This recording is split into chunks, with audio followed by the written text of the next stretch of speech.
Every day around Australia, people move house in order to take up new jobs, to be near family, so that the kids can go to their preferred school, to have access to important services, to have a garden, or to get away from the hustle and bustle.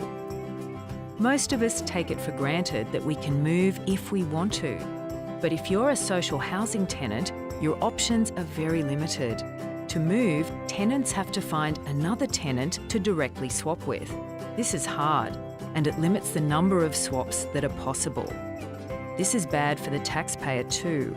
In the UK in 2010, restricted tenant mobility was estimated to cost £542 million per annum. But the number of swaps can be increased significantly using an algorithm to create a chain of swaps. Hi, I'm Michaela. I'm the manager of our new social housing home exchange program. I'm going to show you how it works.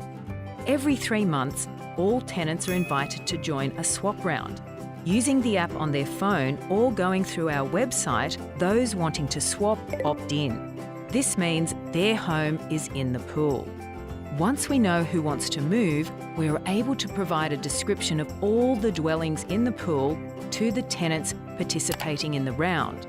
This includes the dwelling location, the number of bedrooms and bathrooms, orientation, car parking, everything that people want to know about a home to help them decide whether they would like to live there.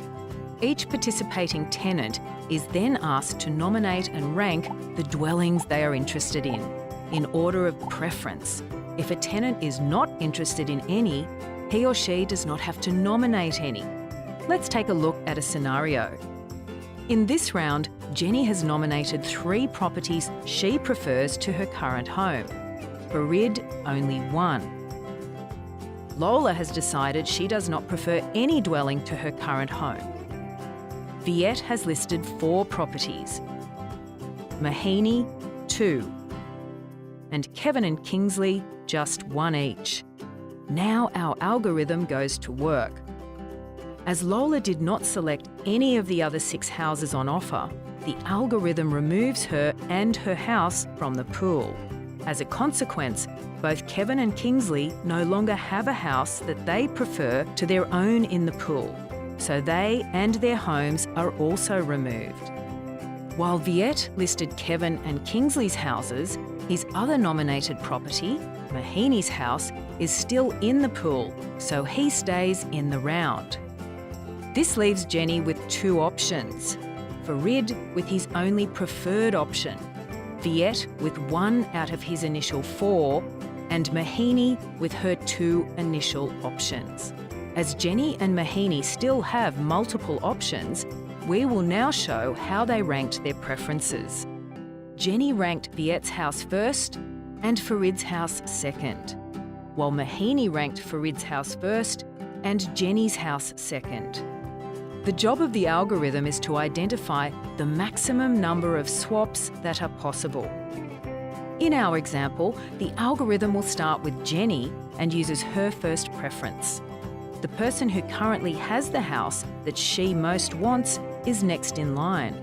Whoever's house is chosen by the second person is third in line, and so on. Subsequent matches in the chain might be any ranking, but remember, each tenant, by ranking properties at all, is saying they prefer that property to the one they currently have. The algorithm will test if starting with a different tenant will result in more matches. In our example, the sequence of moves forms a chain that is a closed loop or cycle. When there are a large number of people and houses in a round, many chains may be identified. Further, with more people and more extensive preferencing, the algorithm will also rerun once the initial chains have been removed to uncover chains based on lower rankings. In our simplified example, Lola, Kevin and Kingsley miss out for now, but are able to go in future rounds.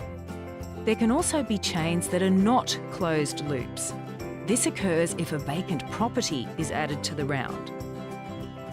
In this example, Josie takes Ivan's house with Ivan taking Natalia's house. Hung prefers the vacant property. This leaves Josie's house vacant. In the next reiteration, Josie's former property will be included as the vacant property. We support swaps because it means being able to house more people, and because tenants who have housing that better matches their needs are happier and have pride in their homes. It means more of our tenants and their children are able to access jobs, education, and get and provide support.